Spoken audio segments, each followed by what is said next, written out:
Esto es El Popular en Radio, un encuentro semanal de información y análisis. Buenos días a todos y todas, esta es una nueva edición en CX40 Radio Fénix, un espacio de comunicación con los comunistas, los frente amplistas, los militantes sindicales y sociales. Y con todas las personas interesadas en la política y profundizar el proceso de cambios en nuestro país. Agradecemos todos los mensajes recibidos por mail, por teléfono y personalmente. Porque nadie te lo cuenta como nosotros. Esto es El Popular en Radio. Construyendo la izquierda del futuro. Este 5 de diciembre, votá Fernando para ir a presidente. Votá 1001.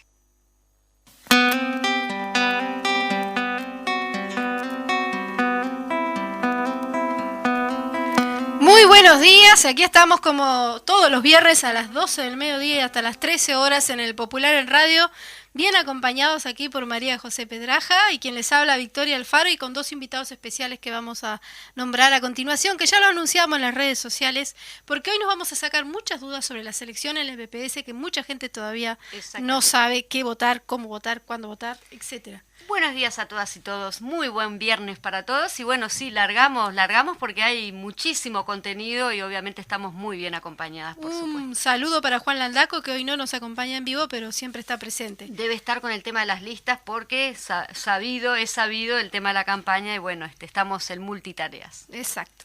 Hoy tenemos en la nueva edición del Semanario El Popular, con una etapa dedicada exclusivamente a las elecciones en el BPS, para que sea un derecho y no un negocio, es el titular del portal del semanario hoy, y vamos a comenzar a leer la editorial del día de hoy, como todos los viernes. María José. Comenzamos elecciones claves para el BPS. Este 28 de noviembre se realizan unas elecciones claves.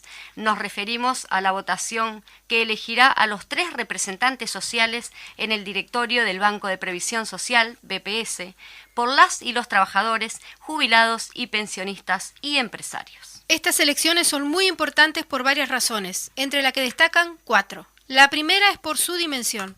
Están habilitadas para votar alrededor de 1.800.000 personas, un poco más de 1 millón de trabajadores y trabajadoras, más de 570.000 jubilados y jubiladas y pensionistas y unas 200.000 empresarias y empresarios. De hecho, es, por la cantidad de votantes, la tercera elección en importancia, luego de las nacionales y las departamentales, y si se toma estas últimas como 2 momentos de una misma elección, es la segunda.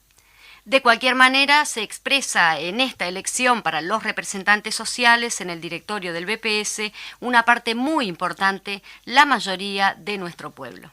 Es cierto que es por un tema específico, también lo es que se vota separadamente por órdenes, que no participan las grandes figuras referentes sociales y políticas, pero no es menos cierto que la votación da una muestra del sentir de una porción muy importante de nuestra ciudadanía. No se pueden hacer traslados mecánicos ni extrapolaciones absurdas, pero la votación dará una señal importante. La segunda es que esta elección se integra como tendencia de opinión ciudadana, con todos los recaudos del caso, a las ya realizadas en el Sindicato Médico del Uruguay, los órganos de cogobierno de la Universidad de la República y los espacios de participación en la educación pública que dejó la Ley de Urgente Consideración, al CODICEN, las asambleas técnicos docentes y el Consejo de Formación en Educación. En todos los casos anteriores, las listas y opciones que apoyó, organizó y promovió la coalición de derecha en el gobierno fueron derrotadas. En el caso de la UDELAR y de la enseñanza pública, fue por paliza además. Para el estado de ánimo general de nuestro pueblo, para esa lucha permanente por la iniciativa política y también para ir cimentando el triunfo del sí en el referéndum para anular 135 artículos de la LUC, sería muy importante una nueva victoria del movimiento popular. La tercera es que el 28 de noviembre habrá competencia en todos los espacios entre las y los trabajadores, jubilados y pensionistas y empresarios. En las elecciones pasadas, la derecha promovió listas partidarias con campañas millonarias y presencia de figuras partidarias, sobre todo del Partido Nacional, con la promoción de sus candidatos. En esta elección hay un cambio, usando la posibilidad que abrió la LUC, que bastardean El carácter social de las y los representantes que se elegirán. Un Solo Uruguay, ese movimiento promocionado como autoconvocado, decidió presentar listas. En el caso de las y los jubilados presentaron 6.000 firmas. En el caso de las y los trabajadores presentaron la sacrosanta y reclamada personería jurídica, pero de una fundación, sí, de una fundación. Eso para disputarle la representación de las y los trabajadores y las y los jubilados a la ONAJPU y el PIT-CNT. La ONAJPU tiene más de 100 filiales en los 19 departamentos del país y todas las conquistas de las y los jubilados y pensionistas. Entre ellas, que se hiciera efectiva la participación de representantes sociales en el directorio del BPS. Están unidas a su lucha. El PIT-CNT es la principal organización social del país, con más de 400.000 afiliados, más de 60 sindicatos afiliados y una representatividad que solo la necesidad una grave miopía clasista puede negar. Tanto la UNAJPU como el PIT-CNT han demostrado de 1000 maneras su representatividad, con su organización, con la participación cotidiana de miles en la militancia, con su capacidad de movilización y de respuesta. Hay que volver a reafirmarla en las urnas en esta elección. La cuarta es que por lo que se decide en concreto en un tema tan trascendente como la seguridad social. En tiempos de crisis del capitalismo que viene de antes de la pandemia, se profundizó con esta y la trasciende largamente hacia el futuro. Se agudizan las contradicciones de clase, se concentra la riqueza y el poder y crece dramáticamente la desigualdad.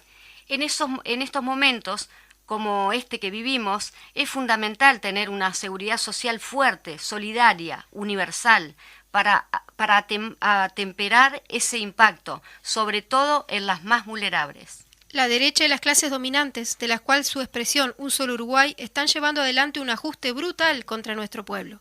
Aumentan las tarifas públicas y la inflación, los impuestos, caen los salarios y al hacerlo, por ajustar precisamente por el índice medio de salarios, caen las jubilaciones y pensiones. Al mismo tiempo, los Mayagoro ven crecer sus exportaciones, que en 35 grandes empresas ya superan los niveles prepandemia. Crecen los depósitos en las cuentas bancarias en unos 3.000 millones de dólares y los depósitos en el exterior en otros 3.000 millones de dólares. El impacto de todo eso, combinado, ha provocado 100.000 pobres más y miles de desocupados. En la LUC se puso en marcha un mecanismo para reformar la seguridad social con una comisión de expertos que precisamente evita la participación social conquistada en el BPS y refrendada democráticamente en estas elecciones. Esa comisión de expertos propone básicamente aumentar la edad de jubilación. Esa mentada reforma llevará a que las y los trabajadores trabajen más años y cobren menos cuando se jubilen. Está pensada para recaudar, no tiene nada que ver con la seguridad social ni con la mejora de las condiciones de vida de las y los jubilados y de las y los trabajadores. Es que allí está el centro de lo que se decide este 28 de noviembre, la disputa entre el movimiento popular que define la concepción de la seguridad social como un derecho y la de la clase dominante que la ven como un negocio. Por eso el 28 de diciembre, superando las campañas millonarias, las estructuras del gobierno nacional y las intendencias de derecha y las de los partidos que se pondrán al servicio de las listas de las clases dominantes, hay que construir una gran votación por las verdaderas organizaciones sociales, la UNAJPU y el PIT-CNT por las listas 1 y 11. ¿La seguridad social es un derecho o un negocio? Tu voto contribuirá a responder a esta pregunta. Vamos a leer una segunda parte que habla sobre el Antel y sobre lo que se hizo el otro día, que fue el abrazo al Antel Arena. Esto es una pequeña editorial sobre ese tema. Se titula Antel tiene quien la defienda. Este miércoles la atención política y mediática se concentró en las distintas posturas sobre las empresas públicas, la soberanía nacional y algunas obras en concreto, de la coalición de derecha y los sectores de poder por un lado y el Frente Amplio y el Movimiento Popular por el otro. La derecha montó un circo bochornoso en el Senado, promoviendo una autointerpelación en el ministro de Industria, Energía y Minas, Omar Pagani. La interpelación es un instrumento muy importante de la construcción y se utiliza para cuestionar la gestión de uno o varios ministros. La coalición de derecha, que ya forzó la Constitución y la violó al aprobar decenas de leyes disfrazadas de una ley de urgente consideración, ahora vuelve a hacerlo usando la interpelación para un circo mediático. Hizo bien la bancada del Senado del Frente Amplio el no presentarse a esa operación que degrada al Parlamento y a las formas parlamentarias. Paganini cumplió un nuevo episodio de su serie de terror titulada Ataquemos a las empresas públicas y en especial Antel. Son actores destacados en ella Gabriel Gurméndez, el único presidente de una empresa que se pasa atacándola en lugar de defenderla, y la presidenta de la URSEC, Mercedes Aramendía. No hay que olvidar tampoco, sería injusto con el entusiasmo que pone en la tarea, la militancia del cruzado neoliberal Guzmán Acosta y Lara desde la Dirección Nacional de Telecomunicaciones. Vaya elenco, todos con apellidos de familias distinguidas, de Positos o de Carrasco. Eso que se mostraban con caracteres de relieve en las viejas señoradas tarjetas de presentación. La crème de la crème. El Frente Amplio no se prestó al juego, reclamó un debate serio y no presionar a la justicia, que es donde está la sonada auditoría, realizada por encargo por un estudio de abogados presidido por un militante nacionalista sobre la construcción del Antel Arenas. Pero lo más importante fue la reacción popular. Sutel y el Zunca, entre otras organizaciones, convocaron a un abrazo al Antel Arena, casi un desagravio ante tanto ataque. Fue multitudinario y muy emotivo. Contrastaron y mucho la foto del Senado semi-vacío, degradado a circo, y el Antel Arena rodeado de pueblo y de participación.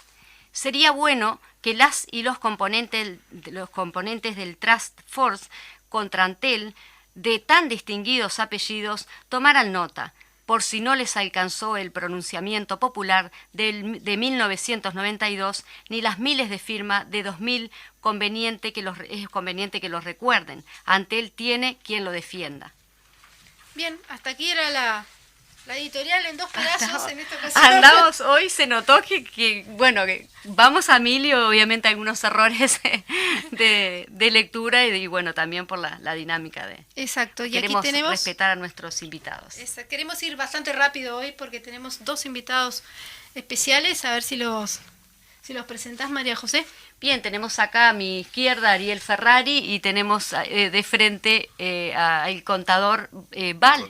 Economista, exactamente. Que es justamente lo que estábamos hablando, ¿no? Uno de los que realmente nos puede hablar específicamente y de forma, digamos, contundente del caso que estamos tratando hoy, que es la seguridad social. Ahora vamos a empezar con un tema. Tenemos que hacer una introducción con un breve tema. Aparte de todo esto que nos viene siguiendo, que venimos siguiendo hace mucho tiempo, que estamos hablando del caso de los vagones. Sí, justamente lo hablamos en el programa anterior y creo que este audio es del abogado Chargoña, que sigue el caso de los compañeros de los vagones que fueron torturados y tratando de buscar justicia. En Canelones, ¿no? En Canelones, exactamente. Tenemos allí un pequeño audio que nos envió el abogado Chargoña justamente explicando la situación. Exacto.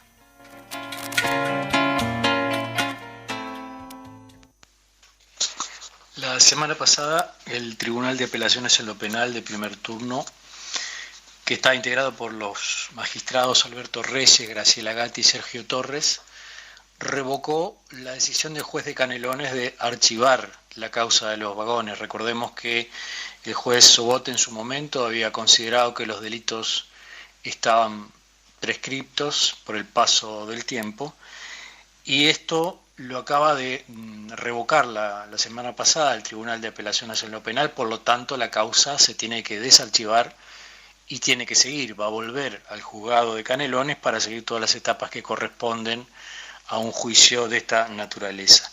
La sentencia del Tribunal de Apelaciones en lo Penal es de una enorme trascendencia en la lucha por la justicia de los crímenes de lesa humanidad, porque, para decirlo en síntesis, pone las cosas en su lugar. El tribunal establece, en primer lugar, que la sanción a los culpables de estos crímenes constituye un derecho humano de la víctima que debe ser tutelado efectivamente. Una víctima que soportó la tortura en aquella época tiene que tener el respaldo y el amparo de los tribunales, y esto es fundamental en el avance de la verdad y la justicia por las causas del terrorismo de Estado. En segundo lugar, establece que son crímenes cometidos en el marco de masivas violaciones a los derechos humanos, que la tortura en ese lugar es un crimen del derecho internacional, por lo tanto imprescriptible, inamnistiable, imperdonable, que requieren una investigación y un castigo adecuado y proporcional a la gravedad de lo que se está cometiendo. Y en tercer lugar pone el foco en la necesidad, en la obligación que todos los jueces tienen, incluido el juez de Canelones, de cumplir con la sentencia del caso Hellman de la Corte Interamericana, una sentencia histórica que refiere no solamente al caso de María Claudia García de Hellman, sino de otras graves violaciones a los derechos humanos que deben ser investigadas y que deben ser perseguidas. Y esta es una sentencia que pasó en autoridad de cosa juzgada internacional, es decir, que obliga a todos los jueces uruguayos, incluido el juez de Canelones, el Tribunal de Apelaciones en lo Penal, etcétera, etcétera. Entonces, me parece de una enorme trascendencia y muy oportuna cuando estamos soportando, viviendo esta oleada de búsqueda de la impunidad por la vía disfrazada de humanitarismo y temor a la pandemia, de beneficiar a los amigos de Manini y Ríos con la prisión domiciliaria. Me parece que poner las cosas en su lugar y establecer que los crímenes cometidos por el terrorismo de Estado son imprescriptibles y que deben ser juzgados y castigados es, como digo, de una enorme significado político, porque sin la sanción penal, sin la investigación, no hay garantías de no repetición. Es importante que haya justicia para evitar que vuelvan a ocurrir las masivas violaciones a los derechos humanos.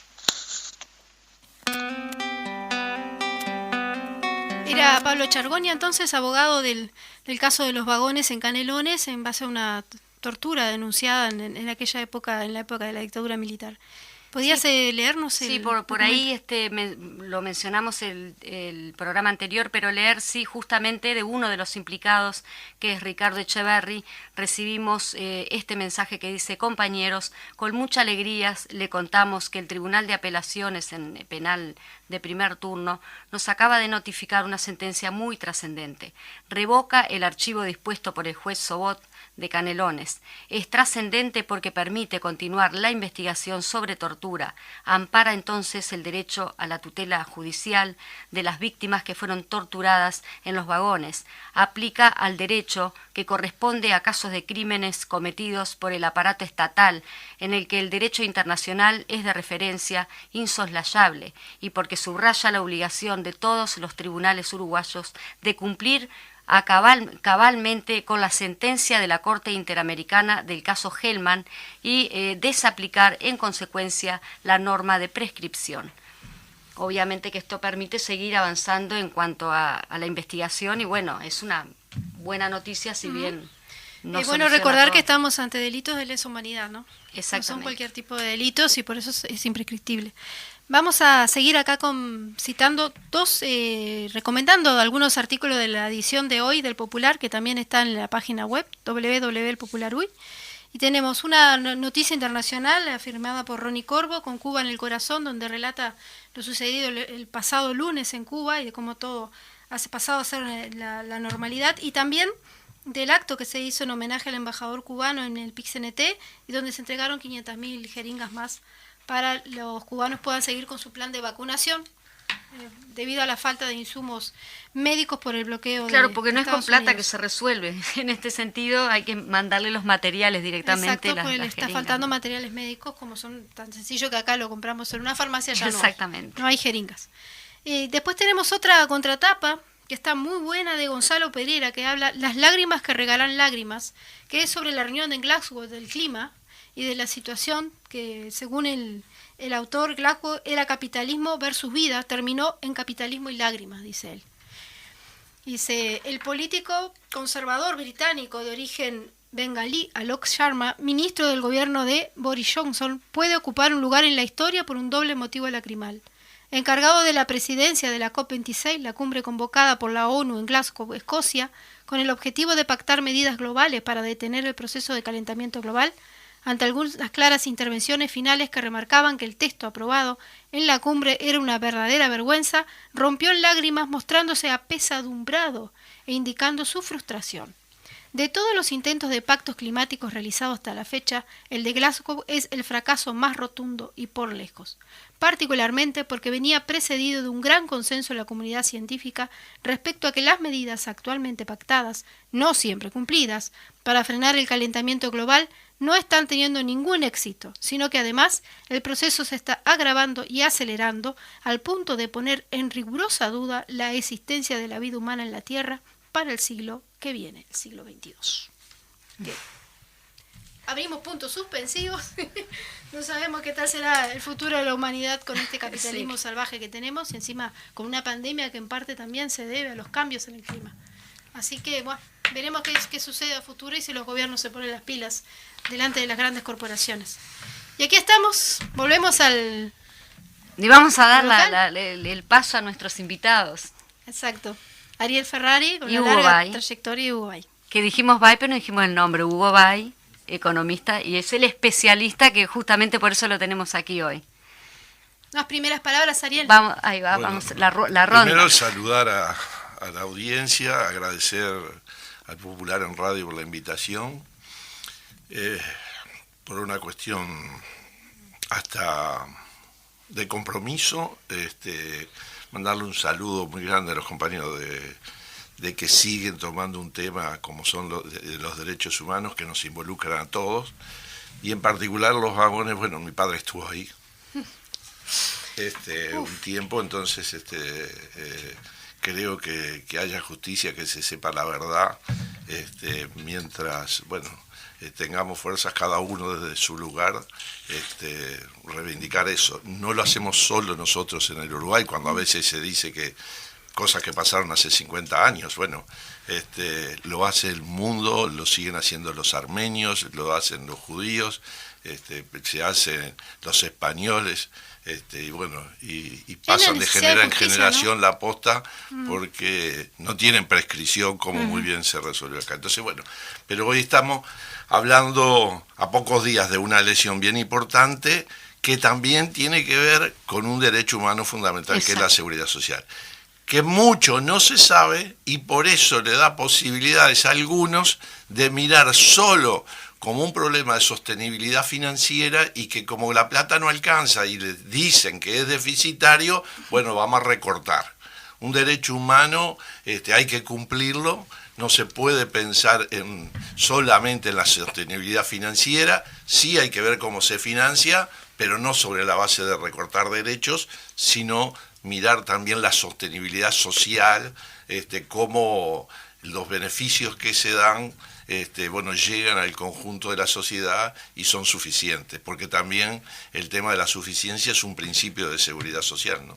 Exacto. Y aquí con nuestro otro invitado, queríamos consultarte si nos podrías definir, aunque sea con una sola frase, como para después ir al corte, digo, ¿qué querían con esa reforma de la seguridad social?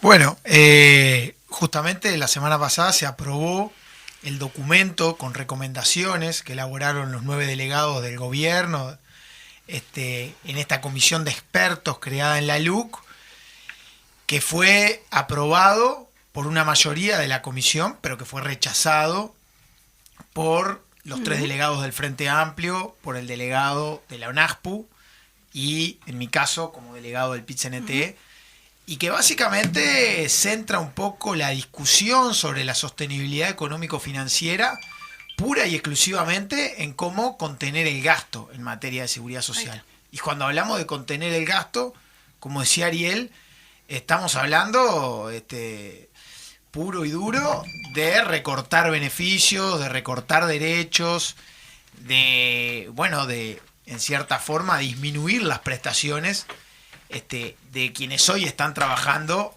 y a futuro se van a jubilar. Desde nuestro punto de vista, en la mirada del PIT-CNT, la discusión sobre la reforma quedó muy corta. Nosotros entendemos que hay que incorporar muchos otros debates en esta discusión. Estamos convencidos de que el tema de la sostenibilidad económico-financiera es relevante, pero hay que hacerlo en equilibrio con el tema de la sostenibilidad social, y ahí aparecen una cantidad de temas que no estuvieron en la agenda. Seguramente tengamos oportunidad de hablar de ellos, pero nuevas fuentes de financiamiento y otras dimensiones de la seguridad social que no solo atiende el tema de las jubilaciones y pensiones, sino que atiende todo otro conjunto de necesidades y en las que el país tiene déficit, pero no déficit de carácter económico, sino déficit justamente en materia de que se requiere una mayor inversión, una mayor cantidad de recursos para el tema discapacidad, para el tema primera infancia, para el tema Sistema Nacional Integrado de Cuidados, en fin, hay una cantidad de desafíos que acá se dejan por fuera de la discusión y esto se ha centrado puro y duro en concentrar el ajuste sobre las espaldas de los trabajadores, ¿no? Recortes y recortes, entonces. Exactamente. Bueno, vamos al corte de la emisora y cuando vuelva seguimos aquí hablando de seguridad social y vamos a también dar el teléfono para que puedan hacer preguntas. Sí, a cuestión de eso, cortita nomás, pero nos escribe acá Ana de Malvin Norte, consulta, ¿por qué trabajadores registrados en BPS con años de aporte quedaron fuera del padrón para votar? Y no es por un tema multa que no la tendrán, restan votos a la 11, dice por acá. El teléfono es 092-1958-55. Pregunten por ahí que a la vuelta del corte de la emisora vamos a ir respondiendo. Exactamente. Vamos a un corte entonces.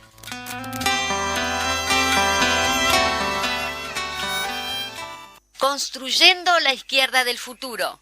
Este 5 de diciembre, votá Fernando para ir a presidente. Votá 1001.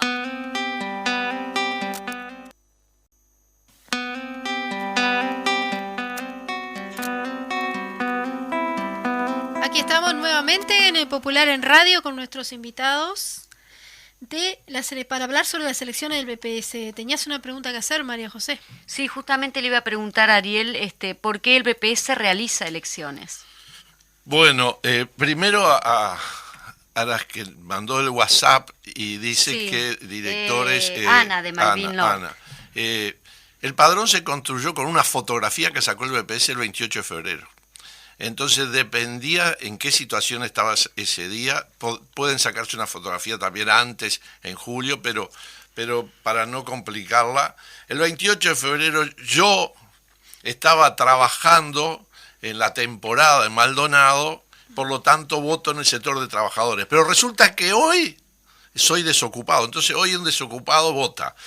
O de repente puede pasar que yo estaba desocupado en febrero, y hoy estoy trabajando y además aporté 30 años al BPS, pero no voto porque estoy desocupado. O puede ser que yo en febrero estaba trabajando y en agosto me jubilé. Hoy soy jubilado, pero en febrero...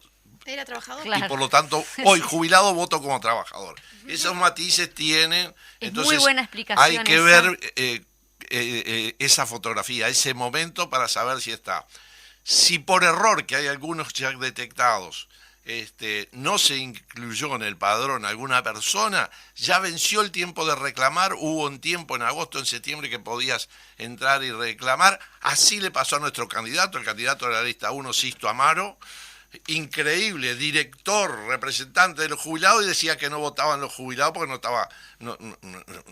estaba en el padrón. Él, con el derecho que tenía ese procedimiento, presentó el recurso, le dieron la razón y no solo va a votar, sino que va a seguir siendo director, porque creo que la 1 va a ser la que va a terminar ganando estas elecciones. Pero, ¿por qué hay elecciones? En 1967 se reformó la Constitución de la República y en eso se crea el BPS, lo que era la Dirección General de la Seguridad Social. Había 4 directores políticos y a partir de ahí la Constitución dijo que había que integrarse con 3 directores sociales. ¿Y saben por qué fundamentaban eso? Que yo comparto totalmente, para que la cosa pública no quede solo en manos de los partidos políticos. Perfecto. Y que hubieran organizaciones representativas de empresarios, organizaciones representativas de trabajadores y jubilados y pensionistas. Y bueno, y hoy lo que está en disputa es eso.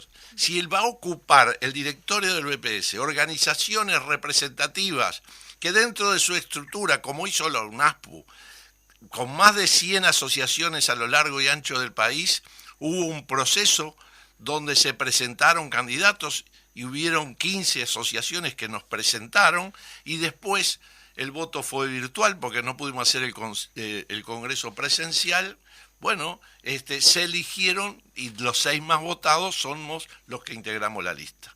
Entonces, somos representativos, eso compromete al director en que, bueno, es un ida y vuelta, tiene que rendir cuenta. En los propios estatutos de la ONASPU dice que el Consejo Directivo Nacional se integra con 15 miembros y el director en el BPS que tiene que ir a todas las reuniones del Consejo a rendir cuentas y también a escuchar, y así se construyen muchas propuestas que podemos hablar. Entonces, ahí la razón fundamental, y no lo que habíamos, después de haber trabajado un tiempo más que prudencial en el directorio del BPS, y nos costó también, hay que reconocer, que el Parlamento, la mayoría parlamentaria existiera para que se aprobara una ley que se aprobó en el 2019, la 18.786, que decía que deberían presentar lista las organizaciones nacionales representativas. Y en el artículo siguiente decía, en el orden de los trabajadores que representen a más de un consejo de salario. No podía ser un solo consejo de salario. En el orden de los empresarios que representa distintos sectores de actividad empresarial. No podía ser una sola cámara. En el orden de los jubilados que represente distintos derechos jubilatorios, lo que antes era la caja rural, la caja civil, la caja industria y comercio.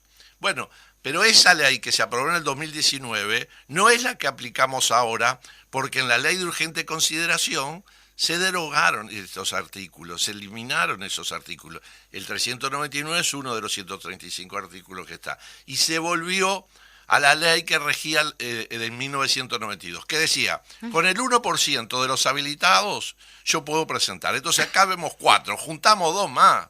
Y si fuéramos jubilados los 6, juntamos 6.000 firmas de jubilados y presentábamos una lista. ¿A quién le rendimos cuenta después? ¿Vamos a saber quién son los 6.000 para con ellos elaborar propuestas? ¿Dónde está lo colectivo? O lo otro, nosotros 4 conseguimos 2 más y como yo tengo una personería jurídica, entonces presentamos una lista con mi personería jurídica, aunque nunca haya hecho nada con esa constitución, con esa fundación, o para los trabajadores, o para los empresarios. Sí. Pero además, ¿qué representación nacional podemos tener? Yo soy de la Asociación de Jubilados y Pensionistas de la Unión y Adyacencia. Mi asociación me propuso y tiene personalidad jurídica. Solo la asociación podía haber presentado lista, pero es parte de la ONASPU. Entonces presentó un candidato a la ONASPU.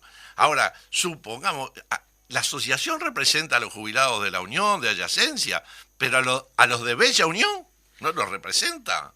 Entonces, pero ese reglamento, que es el que estamos aplicando, permite eso, que desvirtúa lo que querían los constitucionalistas, los parlamentarios, cuando en 1967 dijeron que fueran organizaciones representativas. Ahí la razón de por qué hay elecciones. Es un acto muy democrático, entonces, justamente las elecciones. Voy a Hugo. Hugo, en el caso del gobierno nos tiene bastante acostumbrados a ley de urgente consideración o a decretazos y a justamente no escuchar a los expertos. Para eso también el Frente Amplio presentó una fundamentación allí en la página en cuanto a, bueno, que cómo realmente impacta en la sociedad esta reforma de la seguridad social, ¿no? Sí. Cómo impacta negativamente por lo que hemos visto en la fundamentación. Sin duda, un poco yo planteaba en el bloque anterior, este proceso termina con el voto negativo, vamos a decir, de 5 de los delegados. El Frente Amplio presentó su fundamentación de voto negativo y ahí un poco expuso los principales motivos. Es un documento que está disponible, en las redes sociales, supongo que les cuento que en la página web del Frente Amplio, y también desde el movimiento sindical presentamos una fundamentación de voto. Tenemos una versión resumida, que son 2 carillas para quienes, vamos a decir, no se van a leer un documento más extenso, pero también hay una versión un poco más... ¿Dónde la encontramos esa más larga? Y ese documento, bueno, nosotros se lo podemos facilitar a ustedes, pero además a la brevedad va a estar disponible en las redes, tanto en la página web del PICNT, como todo esto es muy reciente, no me consta que ya esté, pero sin duda va a estar No creo que esté todavía. Creo que no. Piensen ustedes que recién el lunes el documento final de la comisión, el que fue aprobado con esas recomendaciones, se va a presentar a la Asamblea General y el martes se va a presentar a Presidencia.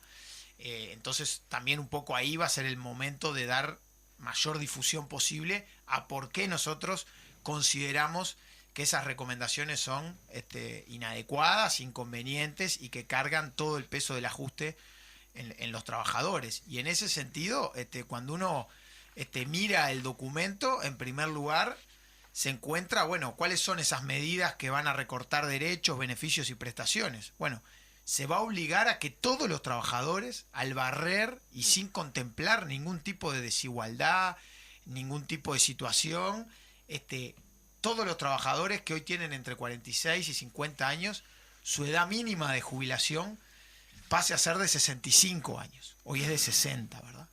Creemos que esta situación va a generar problemas muy importantes para una cantidad muy grande de trabajadoras y trabajadores que no están en condiciones de postergar su tiempo laboral, ¿verdad? Imaginemos un trabajador de la construcción, una trabajadora del servicio doméstico, un peón rural. Bueno, imagínate que te estás ahogando y un salvavidas de 64 años se tiene que tirar al agua.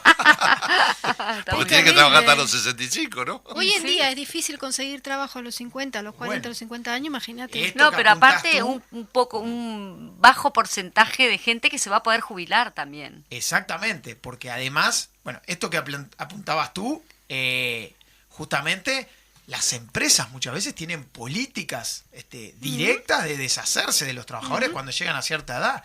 Y después es muy complejo para esa gente reinsertarse. Ahí aparece el rol fundamental de la seguridad social, de la protección social, para ofrecer cobertura frente a esa contingencia en que la gente queda desamparada, ¿verdad? Pero después está lo que decías tú. No solo se aumenta la edad mínima legal de retiro para todos y al barrer, sino que además se exige una mayor cantidad de años respecto de las normas actuales para acceder al causal jubilatorio, ¿verdad? Aquella reforma que se hizo en el año 2008 de flexibilizar el acceso a las jubilaciones, ¿verdad? Y que, por ejemplo, a los 65 años exige 25 años de aporte, hoy a los 65 años para poder jubilarse se van a exigir 30. Pero además, a los 66 años, que se exigían 23, hoy se van a exigir 27. Y así sucesivamente, y eso va a dificultar que una cantidad muy importante de gente logre el causal jubilatorio, porque hay trayectorias laborales que sabemos se ven muy interrumpidas, ¿verdad? Ni que hablar por los temas de la mujer asociada a los cuidados y a la dificultad, digamos, para desarrollar carreras laborales largas, pero también a lo que es la informalidad, a lo que es el desempleo cíclico a partir de las crisis. Y ahí vamos a tener, ya está estudiado esto de que va a haber una cantidad muy importante de trabajadores y trabajadoras que no van a lograr el causal jubilatorio ni siquiera a los 65 años y por lo tanto el sistema no ofrece ningún tipo de prestación para de alguna manera dar protección, y entonces nos parece que en buena medida estos cambios van a implicar una disminución de la, vamos a decir, de la cobertura del sistema, a cuánta gente llega, y al mismo tiempo una disminución de la suficiencia, esto que planteaba Ariel, porque también se reducen en muchos casos las jubilaciones, sobre todo en los sectores de ingresos medios y medios altos, y esto va a implicar un golpe muy fuerte que a nosotros nos retrotrae a lo que fue la experiencia de la reforma de los años 90, ¿no? Ni que hablar el otro capítulo, que no lo voy a abordar ahora, pero nuestro rechazo a la profundización e incluso a la extensión a los otros regímenes del sistema FAP, ¿verdad? De esta capitalización individual, privatizada, que desde nuestro punto de vista a lo largo de estos 25 años fracasó en una cantidad de dimensiones importantes y que se insiste nuevamente con el tema de la competencia, el tema de los privados, cuando lo que se ha demostrado es un lucro absolutamente exagerado y desmedido que ha ido en detrimento justamente del ahorro de los trabajadores. Ahora tenemos un ejemplo clarísimo ahí nomás en Chile, ¿no? Bueno, la experiencia de Chile es desastrosa, ¿verdad? Es decir, aquellas promesas que se hicieron en los años 80, en el caso de Chile, para implementar un régimen de ese tipo, fue calamitoso el resultado. Hoy lo vemos prácticamente 40 años después. Claramente la situación uruguaya no es la misma. En Uruguay, por suerte, se mantuvo, digamos, un BPS. pilar de solidaridad intergeneracional, pero naturalmente el pilar de capitalización, tal como está diseñado, por lo menos desde nuestro punto de vista, requiere una transformación estructural que claramente no hemos visto en estas recomendaciones, sino que al contrario lo que vemos es insistir con la misma receta que nos ha traído hasta acá. Hay que tener en cuenta que el promedio de la jubilación que paga hoy la SAFAP, ¿verdad?, son de 7.000 pesos, ¿no? Es increíble porque la lucha que tuvieron justamente los compañeros, las compañeras, los cincuentones, ¿no? Para justamente avanzar en ese sentido, avanzaron y ahora parecería como que se retrocede también. Mirá, ¿no? María José, eso creo que es un claro ejemplo de lo que es organizaciones sociales representativas que permanentemente están preocupadas y se ocupan de los temas de seguridad social.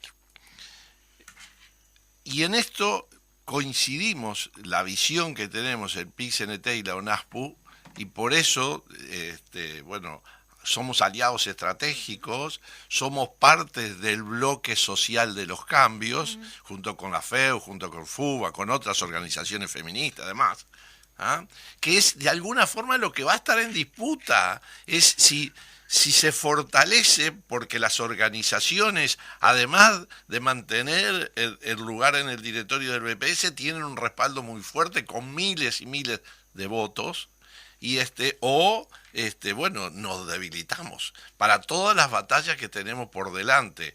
En particular nosotros que trabajamos en el tema de seguridad social, sin duda el año que viene esperamos y debemos generar que haya un diálogo de verdad, si es que van a presentar el Poder Ejecutivo, que es el que tiene la iniciativa privativa, un proyecto de reforma, donde podamos, porque acá no hubo diálogo, esta comisión de expertos fue sin diálogo, fue de alguna, pero tuvo cosas importantes, porque eso que dice Hugo de postergar la edad de retiro, ahí hay documentos que se presentaron donde dicen que hay cerca, si no me olvido, de un 25% de trabajadores que a los 70 años no van a tener 30 años de trabajo. 30%. El 30%, Saltísimo, bueno. Entonces, saltísimo. imagínate, hoy el 30% de los que trabajan no van a juntar 30 años de trabajo a los 70, no a los 65 como quieren ellos. Peor todavía. Entonces, ¿cuáles son las políticas? ¿Postergar la edad o ser más flexibles como hicimos en la reforma del 2008 o 2010? Y en el tema de los cincuentones lo mismo. ¿Y cómo surgió los cincuentones? Bueno, de diálogos, de conversaciones entre la sociedad que empezaba a organizarse desesperada porque perdía un 20, un 30% de jubilación y se daba cuenta, algunos que habían cometido el error, algunos que habían confiado y se habían afiliado a una FAP y no podían desafiliarse, y bueno, y ahí Había una época que estaban por todos lados afiliándote sin así duda, no. sin Además duda. es terrible que vos te afilies y después no te puedas Y desafiliar. no te puedas desafiliar. Creo que es lo único, porque vos te casás pensando que te casaste para toda la ¿Y te vida. podés divorciar? Y la ley de divorcio tiene muchísimos años, ¿no? Es Pero terrible. ahí cuando te cazan con Z. En cuanto a eso, no te justamente sueltan. las personas más vulnerables que impacta justamente la reforma, quería preguntarle a Hugo, que en cuanto a que impacta negativamente no solo en las mujeres, lo del tema de la mujer es transversal, ¿no? La viudez y las personas con discapacidad o incapaces, no sé cómo es. Discapacidad, personas con discapacidad. Con discapacidad también van a afectar. Sin duda, sin duda. Por ejemplo, en esto último, la tasa de reemplazo, que lo que significa es con qué porcentaje del sueldo que la persona cobró a lo largo de su vida se va a terminar jubilando, ¿no? Esa tasa de reemplazo para las personas que se jubilan por imposibilidad física, que como sabemos es una situación sumamente delicada y vulnerable, estaba ubicada en 65%. Las recomendaciones que se establecen en este documento indican que se bajaría a un 50%, ¿verdad? Es una rebaja muy sensible, que tiene un impacto además muy fuerte en lo que es la evolución del gasto. Ahora, claro, esa evolución del gasto hay que ver en qué medida no va a repercutir en la calidad de vida de un sector muy vulnerable de la población. El tema género que planteabas tú es un tema central porque en última instancia, es decir, si no se interviene con regulaciones muy fuertes, el sistema de jubilaciones y pensiones termina, en cierta forma, reproduciendo e incluso profundizando las desigualdades que vemos del mercado de trabajo. Es decir, tenemos sistemas de seguridad social que en última instancia otorgan derechos en función de lo que fueron las trayectorias laborales. Y las mujeres tienen menores tasas de actividad, mayores tasas de desempleo, menores salarios, menos salario, menos jubilación.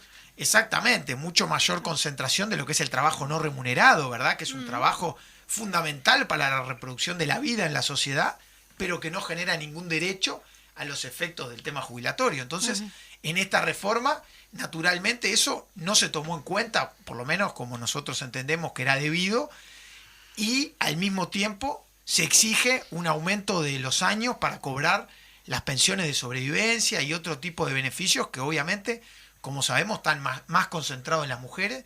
Por lo tanto, es decir, tampoco en cierta forma se tomó la agenda del tema género como nosotros entendemos que debería tomarse, ¿verdad? Y ni que hablar del sistema de cuidado, ¿verdad? Porque en parte el sistema de jubilaciones y pensiones tiene que reconocer esas diferencias que han habido y de alguna manera mitigarlas, ¿verdad? Y lograr cerrar esas brechas.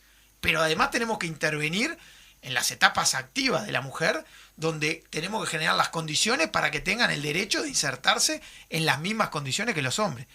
Y por parte de este gobierno nosotros no hemos visto, es decir, comisiones de expertos que hablen sobre la necesidad de profundizar las políticas de cuidado que son centrales, ¿verdad? Para que la mujer efectivamente pueda participar de forma más activa en el mercado laboral y generar los derechos que de forma más natural cierren esa brecha. Entonces, sí, la discusión parece que es muy amplia, pero cuando vamos a los bifes lo único que vemos son recortes de beneficios. Este gobierno no quiere expertos, en realidad no los quiere. Sin reforma, igual hay recorte, Ariel.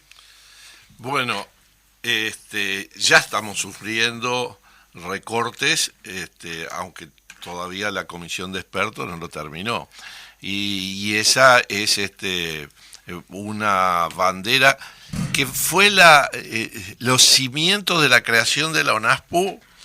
La ONASPU nació en el 91, pero viejos militantes sociales que tenían diferentes visiones filosóficas, ideológicas, hasta religiosas, pero tenían una cosa en común: generar la mejor calidad de vida de los adultos mayores. Y ahí estaba don Luis Colotuso, Luis Chirico, Rodríguez Belletti y otros tantos, pero esos fueron en el orden que estuvieron en la primera lista de la ONASPU.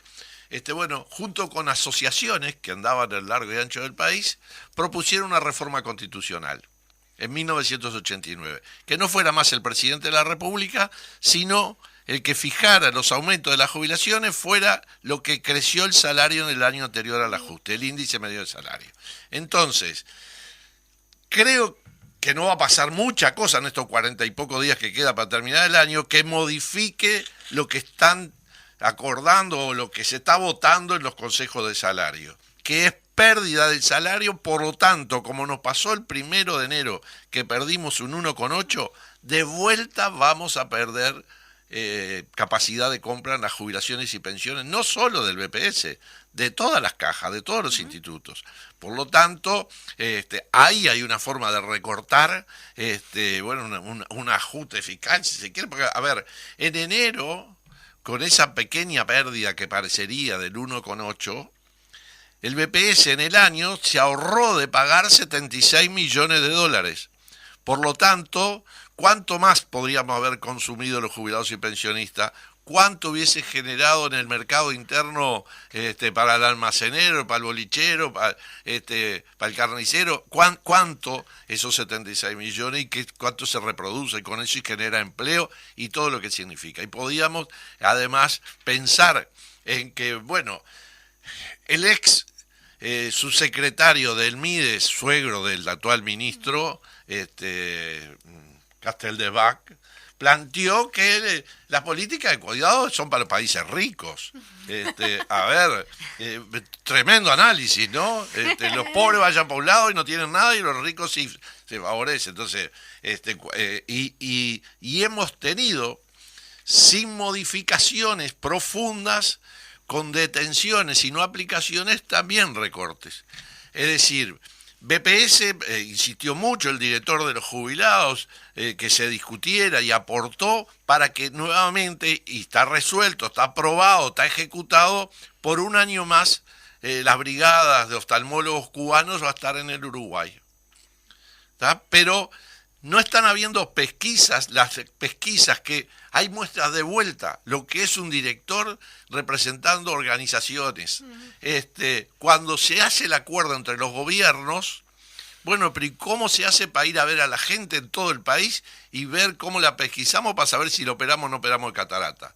Y el profesor Yesastari, que es el director en ese momento, dijo, pero nosotros ponemos al servicio de la Operación Milagro toda la infraestructura, las asociaciones de jubilados y la ONASPU, toda. Y bueno, y así fue, 300 y pico de miles de personas fueron ordenadas, convocadas, venían a Montevideo, si era de más de 200 kilómetros se le pagaba el boleto, se alojaban en el Tarará Prado para el otro día volver a su ciudad natal o a su lugar de origen. Y eso todo sin un costo, porque lo hizo voluntariamente. Bueno, dijeron que no, hubo excusa de la pandemia, después que como es un acto médico, los locales a veces no están bien ventilados, y se empezó a hacer en los hospitales. No sé cómo vamos a llegar al Uruguay profundo. Pero no está, más allá que el convenio se mantiene un año más, no se está desarrollando como se desarrollaba. Hay mucha gente inscrita en la pesquisa. A ver, el plan Ibirapitá. ¿Cuánto ayudó? No fue concebido para eso, pero ¿cuánto ayudó en la pandemia a los adultos mayores, que era lo más vulnerable, y que le decías, no salga de tu casa, quédate ahí encerrado, poder comunicarse, ver a sus nietos, a sus hijos, gratis por la comunicación que le permitía Antel con las tablets, o poder leer un libro, mirar una película o leer los diarios? Bueno, sin embargo, en la ley de rendición de cuentas se modifica, no se llama más plan, ahora va a ser un programa, no nos dan más tablet, nos van a dar un celular básico, que después, además, como ya no es Antel que te lo da, o el BPS que te daba la tablet, van a ser los representantes de Antel, que vos tenés que ir a cualquiera de ellos a que te den el celular. Y como nos pasa cuando renovamos el contrato, te dice, como hace 2 años te llamamos para regalarte un celular. Y vos le decís, pero ¿qué velocidad tiene? Qué poquita. Bueno, pero si ponés 2.000 pesos, tiene en vez de 32, 64. ¿Tá? Pero además, si querés una mejor cámara, no ponga 2.000, poné 4.000 y tenés más velocidad. Entonces, hasta el cargador te lo venden. Después te lo descuento en cuotitas de la jubilación. Es decir, está reformando y está perdiendo la esencia. Y además poder hacer convenios con privados es parte de lo que metieron en la rendición de cuentas. Sin un presupuesto, o lo mismo que en viviendas. En lo que va de esta administración, se entregaron 100 viviendas. 50 acá en Montevideo, en la calle San Martín, 3.600. 25 en Rosario y 25 en 33. ¡Qué bien! Llevamos 18 meses, 100 viviendas. No, llevamos 18 meses, todavía no sabemos cuál va a ser el programa de vivienda para los jubilados de BPS. Esas 100 viviendas estaban construidas desde 2019 y no se entregaban. Entonces, increíblemente, gente que tenía necesidad, para tener derecho a vivienda hay que ganar menos de 18.000 pesos de jubilación, y pasaron la pandemia, como le dijo una señora al director Amaro cuando nuestro compañero el Tito fue a entregar viviendas allí en San Martín, le dijo una cosa que pensamos que éramos cuando éramos niños, algunos, y ya nos habíamos olvidado. Dice, por suerte no me tengo que bañar más en el latón. ¿Tá? Es decir, ¿en qué condiciones vivía? Y sin embargo, las viviendas construidas y no se entregaban. Entonces, estas diferencias que tenían entre arquitectos del BPS y del Ministerio de Vivienda, cuando se habla de seres humanos, sin duda los tiempos son urgencias. Y en este marco, Hugo, porque ya estamos medio redondeando, ¿por qué es importante votar a la lista 11? Sí, bueno, básicamente, Fundamental, ¿no? acá una aclaración que ayer me planteaba un compañero en una asamblea del STIC. Son 3 elecciones distintas y cada uno vota en su orden. Puede haber personas que incluso voten en más de un orden. Lo fundamental es que los trabajadores voten lista 11, que es la lista del PIT-CNT y es la lista de la organización verdaderamente representativa de las trabajadoras y trabajadores, justamente para seguir defendiendo una seguridad social universal, solidaria y sin lucro. Es fundamental, como explicaba muy bien Ariel, el rol de los directores sociales en cuanto a la transparencia y en cuanto al ida y vuelta que tienen justamente con los representados, digamos, a los efectos de incorporar propuestas, en fin, ajustes. Y entonces es fundamental que los trabajadores voten lista 11. Después está la elección, que no vayan a votar la 11 y la 1 al mismo tiempo, porque de esa forma eventualmente anulan el voto.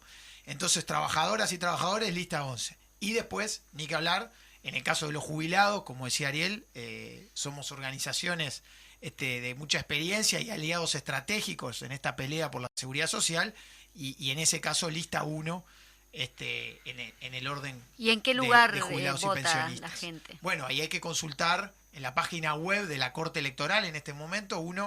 Es una consulta muy sencilla con el número de credencial. Y la cédula, Luego normal, de la cédula, cédula. Como se hace ya habitualmente. le indica primero en qué órdenes vota, ¿verdad? Por si llega a votar en más de uno, porque en ese caso tendría que ir a 2 circuitos distintos, claro. son 2 elecciones distintas, y obviamente dónde quedan esos lugares donde tiene que ir. Y repito, ahí simplemente se pone una sola lista, que son la lista 11 para trabajadores y la lista 1 para jubilados y pensionistas. Exacto, y también tenemos la lista 22 para los empresarios, que está compuesta esa exactamente la voy a por pequeños votar yo. empresarios y empresarias, ¿no? Sí, a ver, y disputa con una lista que presenta el centro comercial de Maldonado, que tiene personería jurídica, y el presidente de ese centro con una barra más, y bueno, y como parte de un solo Uruguay, se presenta. Entonces lo que tiene la otra es eso, de vuelta, la representatividad. Podemos tener diferencias, Claro. pero el diálogo en el directorio se da a diario, y a veces hay coincidencias, pero lo importante es que las organizaciones sean representativas. Exacto. Que yo me siente a conversar y acuerde algo con el otro y sé que representa el sector con el que pretendo Exacto. ponerme de acuerdo. Y no que acuerdo con algo con alguien y los otros... Y se lo o el grupo, transmitimos después a la como ya o no representa ese acuerdo y no se respeta por parte de la mayoría porque andan por otro lado en otra cosa. Eso es lo bueno también del PIT-CNT, ¿no? Recordar que es la mayor organización sindical del país, la única, y que además tiene una comisión de trabajo de seguridad social hace muchos años que viene trabajando estos temas a fondo. O sea, no son improvisados. Ni que hablar. La lista de compañeros del PIT-CNT, que son 6 los que integran la lista 11, son compañeros con una muy larga trayectoria, con un gran conocimiento, experiencia, y del otro lado tenemos nada más y nada menos que una lista que se presenta por un solo Uruguay, pretende representar lo que es la visión de los trabajadores, digamos. Creo que a cualquier persona le queda claro cuál es realmente la organización Y de los empresarios representativa, por supuesto, Claro, y la de los representativa. empresarios y de los jubilados, porque un solo Uruguay se presenta en los 3 órdenes. Entonces realmente me parece que un poco lo que decía Ariel, acá en última instancia, lo que definimos el domingo 28 es si se mantienen las verdaderas representaciones sociales o si otras organizaciones con otros objetivos, con otros fines, disputan y eventualmente logran desplazar del directorio del BPS a quienes realmente representamos a los actores sociales, que somos la ONASPO, el PIT-CNT y, como decía Ariel, en la lista 22, las diferentes cámaras empresariales que están atrás de esa lista, ¿verdad? Queremos agradecerle su presencia hoy acá, cerrando el programa, entonces a Hugo Valle, economista del PIT-CNT, Exacto. asesor del PIT-CNT, y Ariel Ferrari, también con larga trayectoria en el Con movimiento larga. sindical y ahora En la seguridad social en la también. seguridad social. Sí, Así 26 que, años damos la vuelta a la seguridad social, y eso tiene todos los integrantes de la lista 1, la lista de ONASPO. También. Y además, equidad de género, porque somos 3 hombres y 3 mujeres, y somos 3 del interior y 3 de Montevideo. Entonces Buenísimo. creo que eso también hay que tenerlo en cuenta a la hora del voto. Y más allá de ganar, creo que tiene que ser el resultado, tanto para la 11 como para nosotros, la 1, de que sean miles de votos que respalden la propuesta. No solo, está claro que el partido, como anoche Nacional, ganó en los descuentos y ganó, pero yo prefiero golear. Exacto. Están todos invitados entonces a votar en las elecciones del BPS el 28 de noviembre y ahora tenemos una última convocatoria. Sí, de primero María que nada José. agradecerles, es un tema que daría para mucho porque la gente necesita Y volvemos informarse. después de las elecciones. Y en ese sentido visiten la página del popular.ui, que ahí tienen todo el padrón, la forma de votar y todo eso. Y hoy para hay la dos gente. entrevistas también en el semanario, Alusivas. una a Sisto Amaro y la otra a Ramón Ruiz, las dos cabezas de Los dos, lista, ahí. así que... Voy a vamos pasar ver. esto rapidito. El domingo 21 de este mes nos encontramos con Fernando en la Playa Ramírez a las 18 horas a militar las calles, las plazas, la Rambla. 5 de diciembre de 2021, de la fecha de hoy, pero volvemos a recordar el 21, que estamos hoy a 18, 19. 19. Es Y el también 21, para la Fernando semana que viene. Pereira nos acaba de mandar un mensaje para recordarnos que hoy estará en BTV Noticias a las 13 horas. Ahora. Y le mandamos un abrazo, un saludito a Artín, que nos está saludando ahí del taller de propaganda, y a todos ellos que están laburando muchísimo con el tema de las elecciones. Así que bueno, nos estamos yendo. Nos vemos el viernes a las 12, un poquito pasado hoy, pero agradecemos a Federico la paciencia.